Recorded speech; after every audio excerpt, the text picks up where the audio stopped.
Halo, ini video tentang bagaimana fungsinya menggunakan lebih dari satu time frame. Yang harus Anda ketahui adalah pergerakan pada time frame kecil didominasi dari pergerakan time frame besar. Ya, jadi time frame kecil adalah secondary trend yang terjadi biasanya dari time frame besar. Karena tren sesungguhnya itu pasti mengikuti time frame yang jauh lebih besar. Maksudnya seperti apa? Contoh seperti ini. Ketika Anda berada di time frame 1 jam atau 4 jam, Anda bisa melihat ini kondisi sedang strong bullish ya, kita lihat seperti ini. Ya, jadi full bullish, lalu teman-teman turunkan ke 1 jam pun full bullish, tapi di sini ada bearish ya, ada candle merah. Lalu teman-teman turunkan ke time frame 30 menit. Di sini teman-teman melihat ada pergerakan turun, tapi overall tetap mengarah ke atas seperti ini.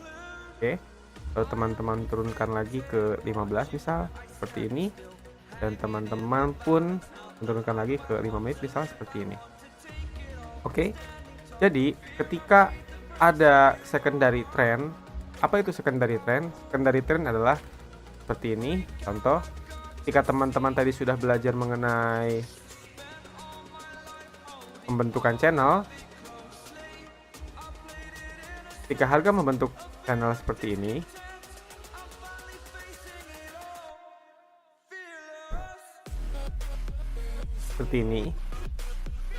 yang terjadi adalah trend bullish. Oke ya. Nah, ketika ada downtrend yang terjadi seperti di sini, saya coba kasih garis warna merah.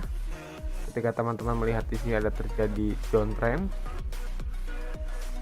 di sini, ini yang kondisi penurunan ini ya. Oke, ini. Nah, ini yang disebut sebagai secondary trend, yaitu tren kedua di antara tren besar. Jadi tren besarnya adalah bullish dan trennya ini, secondary-nya ini adalah bearish. Seperti itu contohnya. Lalu bagaimana cara penggunaannya? Seperti yang pernah saya bahas tadi, ketika Anda mengetahui dan sudah terbentuknya channel, alangkah baiknya Anda selalu mencari posisi mengikuti tren. Jadi ketika kondisi seperti ini, teman-teman bisa mengikutinya dengan cari posisi buy saat muncul secondary trend, bukan mencari kondisi sell ketika uptrend seperti ini, karena kecenderungannya high risk dan pasti pada saat itu dominan tenaga market itu full bullish. Jadi teman-teman kalau misalnya di binary terkena sliding atau mungkin di scalping terkena hit SL terus karena mungkin tidak mengikuti dari kondisi tren tersebut seperti itu. Oke, kita lihat pada market contoh seperti ini. Ketika kondisi seperti ini, mungkin pada time frame 1 jam Anda melihat terlalu curam, Anda bisa menurunkan ke time frame lebih kecil. Saya biasa di 15 menit. Pada time frame 15 menit Anda bisa mencari posisi untuk buy ya. Oke, misal kondisinya seperti ini,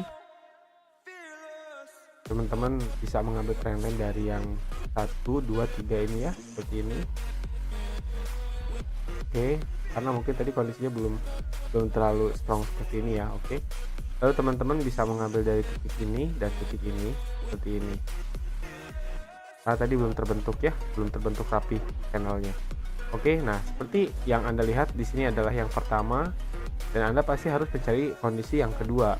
Oke, spot kedua yaitu di sini terjadi rejection. Ini juga sudah valid, ada resisten dan ada resisten.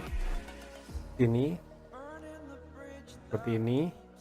Nah, apakah bisa mengambil sell? Bisa, tapi sangat short. Kalau untuk binary mungkin hanya hitungan menit, di bawah 3 menit atau 5 menit untuk mengambil sell.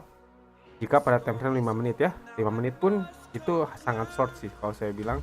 Maksudnya mengambil posisinya tidak harus 1 candle, tapi bisa lebih short juga nggak apa-apa. Oke, nah ketika kondisi seperti ini, teman-teman bisa mengambil posisi buy ketika terbentuk support dan muncul candle hijau. Oke ya, paham ya seperti ini. Dan ini teman-teman kondisinya mengikuti tren. Nah, ini contoh seperti ini.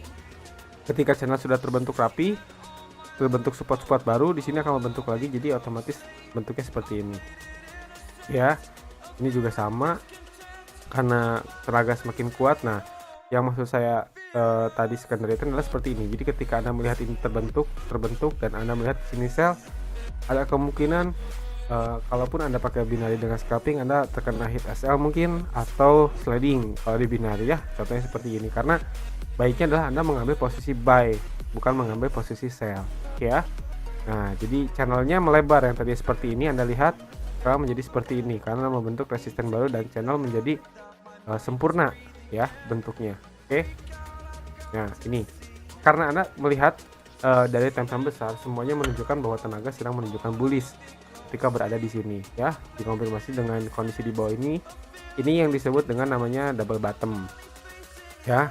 Jadi kalau salah satu pattern juga nanti ada di materi pattern, di situ juga teman-teman mempelajari tentang kondisi double bottom. Jadi kalau di binary atau di forex dominan biasanya banyak terjadi pattern double top atau double bottom.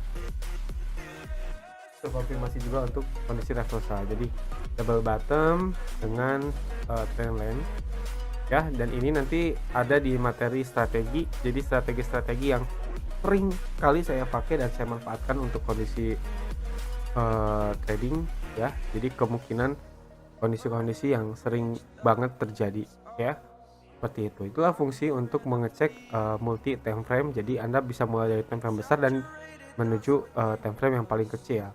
Kalau di binary bisa mulai dari M30 ya, tidak usah terlalu besar juga. M30 atau M15 pun itu sudah cukup, dan Anda mulai analisa di M5. Kenapa di M5? Karena bentuk candlesticknya masih bisa Anda prediksi. Nah, semakin kecil bentuk candle di time frame, otomatis semakin banyak noise namanya. Nah, noise di sini seperti bentuk-bentuk yang memang tidak sempurna terjadi. Seperti ini, Anda di sini melihatnya break ya, tapi ternyata dia fake out.